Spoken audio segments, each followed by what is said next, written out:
రాహుల్తో జరిపిన చర్చకు సంబంధించిన డీటెయిల్స్ ను మీడియాకు వెల్లడించారు కేంద్ర మంత్రి జితేంద్ర సింగ్. మొదట చెప్పిన డిమాండ్స్ కాకుండా ఇప్పుడు మరో 2 డిమాండ్స్ ను చేర్చడం, మాట మార్చడం కరెక్ట్ కాదంటున్నారు ఆయన. లైవ్ చూసాం ఇప్పటి వరకు.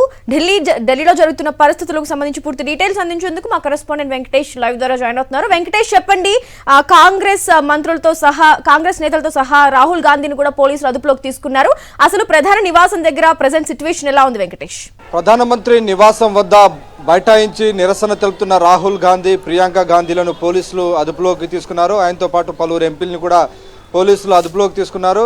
నిజానికి మొదట రాహుల్ గాంధీ పార్లమెంట్లో నీట్ పేపర్ లీక్ పైన డిబేట్ చేయాలి, దానికి సంబంధించి ప్రభుత్వం ముందుగా దీనికి సంబంధించి అంగీకరించాలని డిమాండ్ చేశారు. దానికి ప్రభుత్వం అంగీకరించింది. ఆ తర్వాత ఆయన మరొక డిమాండ్ ముందు పెట్టారు. ధర్మేంద్ర ప్రధాన్ రాజీనామా కూడా తమకు ముందుగా హామీ ఇవ్వాలని చెప్పారు. సో ఆ నేపథ్యంలో ప్రభుత్వం దానిపైన ఎలాంటి సమాధానం చెప్పలేదు. ఆ తర్వాత పోలీస్ యాక్షన్ మొదలైంది. పోలీసులు వెంటనే రాహుల్ గాంధీని తమ అదుపులోకి తీసుకొని సమీపంలో ఉన్నటువంటి పోలీస్ స్టేషన్కు తరలించినటువంటి పరిస్థితి. సో దాంతో ఇక్కడ ప్రధానమంత్రి నివాసం వద్ద కొంత ఆందోళనకరమైనటువంటి వాతావరణం నెలకొంది. చూడొచ్చు, కంప్లీట్గా రాహుల్ గాంధీకి మద్దతుగా చాలామంది కార్యకర్తలు, పార్టీ కార్యకర్తలందరూ కూడా ఇక్కడ ప్రభుత్వానికి వ్యతిరేకంగా నినాదాలు చేస్తున్నటువంటి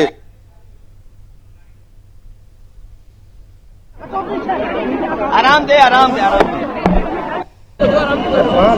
प्लीज सर, आपके कहने पे बता दिया हमारे, आपके कहने पे दिक्कत है।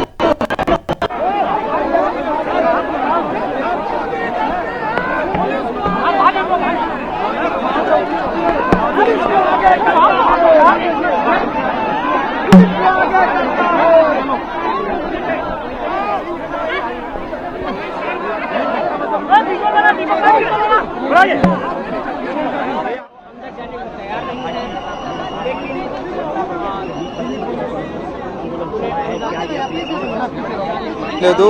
3 డిమాండ్లు విన్నప్పటికీ ఆ డిమాండ్లను వింటుంది తప్ప, చర్చలతో కాలయాపన చేస్తుంది తప్ప దానిపైన ఇదమిద్దంగా ఎలాంటి నిర్ణయం ప్రభుత్వం చెప్పడం లేదు. కనీసం ఆత్మహత్య చేసుకున్నటువంటి కుటుంబాలకు కనీసం ₹1 కోటి నష్టపరిహారం ఇవ్వాలనేటువంటి డిమాండ్ కూడా ప్రభుత్వం నెరవేర్చలేదు.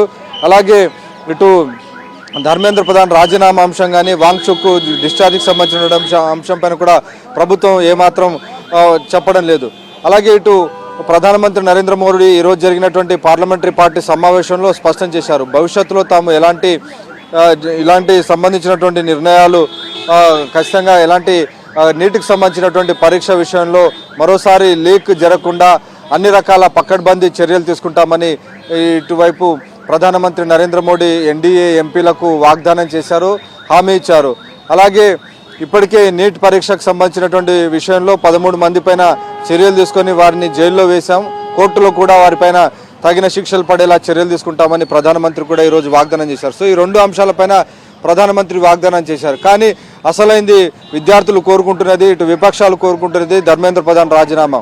ఒక moral accountability, political accountability fix చేయాల్సినటువంటి అవసరం ఉంది. కానీ అకౌంటబిలిటీ ఫిక్స్ చేయడం లేదు. దాని కారణంగా మున్ముందు ఇలాంటి సమస్యలు ఇలాగే కొనసాగేటువంటి అవకాశం ఉందని చెప్పి ప్రధానంగా విద్యార్థులు అభిప్రాయపడుతున్నారు. అందుకే జంతర్ మంతర్ను ఖాళీ చేయకుండా జంతర్ మంతర్లోనే తమ నిరాహార దీక్షను, తమ నిరసన దీక్షను కాక్రోచ్ జనతా పార్టీ కొనసాగిస్తున్నటువంటి పరిస్థితులు మనం చూస్తున్నాం. ఇంకోవైపు వారికి సంఘీభావంగా ఈరోజు కాంగ్రెస్ పార్టీ క్షేత్రస్థాయిలో రంగంలోకి దిగింది. నిన్న మొన్నటి వరకు ప్రత్యేకంగా సెపరేట్గా ధర్నాలు నిరసనలు చేసినటువంటి కాంగ్రెస్ పార్టీ ఈరోజు విద్యార్థులను పరామర్శించింది. కాక్రోచ్ జనతా పార్టీ ర్యాలీలో గాయపడినటువంటి విద్యార్థులను పరామర్శించడం, అలాగే ఈరోజు ప్రధాని నివాసం బయట ధర్నాకు దిగి ప్రధానమంత్రి నరేంద్ర మోడీకి ఒక సవాల్ విసిరింది. ప్రభుత్వాన్ని ఖచ్చితంగా నిలదీస్తాం, ప్రభుత్వం కనుక దిగి రాకుంటే నిరసన కొనసాగిస్తామని రాహుల్ గాంధీ హెచ్చరిస్తున్నటువంటి పరిస్థితి. సో ఆ నేపథ్యంలో ఈరోజు పోలీసులు కూడా అలర్ట్ అయ్యి వెంటనే రాహుల్ గాంధీని ఇక్కడి నుంచి తరలించారు. సమీపంలో ఉన్నటువంటి పోలీస్ స్టేషన్కు తరలించి ఇక్కడ పరిస్థితిని అంతా కూడా అదుపులోకి తీసుకొచ్చేటువంటి ప్రయత్నం కొనసాగిస్తున్నారు. ఈ సందర్భంగా కాంగ్రెస్ పార్టీ కార్యకర్తలకు, నాయకులకు, పోలీసులకు మధ్య కాసేపు కొంత ఘర్షణ పూరిత వాతావరణం నెలకొంది. దాంతో కొంత టెన్షన్ వాతావరణం నెలకొంది. ప్రధానమంత్రి నివాసం వద్ద ఎవరు కూడా ఇంతసేపు ఉంచేటువంటి అవకాశం ఉండదు. సో ప్రతిపక్ష నేత కావడంతో పోలీసులు కూడా చాలా సెన్సిటివ్గా డీల్ చేయాల్సి వచ్చింది. తొలుత ఆయనకు నచ్చజెప్పేటువంటి ప్రయత్నం చేశారు. సో ఆయన డిమాండ్లను కేంద్ర హోంమంత్రి అమిత్ షా దగ్గర తీసుకెళ్లారు. అమిత్ షా పార్లమెంటు డిబేట్కి ఒప్పుకున్నారు. సో పార్లమెంట్లో 1-2 రోజులు దానిపైన డిబేట్ జరిగేటువంటి అవకాశం ఉంటుంది. దాంతోపాటు ఇటు ధర్మేంద్ర ప్రధాన్ రాజీనామాను కూడా కోరుతున్నారు కాబట్టి దానిపైన కేంద్ర ప్రభుత్వం మున్ముందు ఎలాంటి చర్యలు తీసుకుంటుందన్నది మనం వేచి చూడాల్సింది.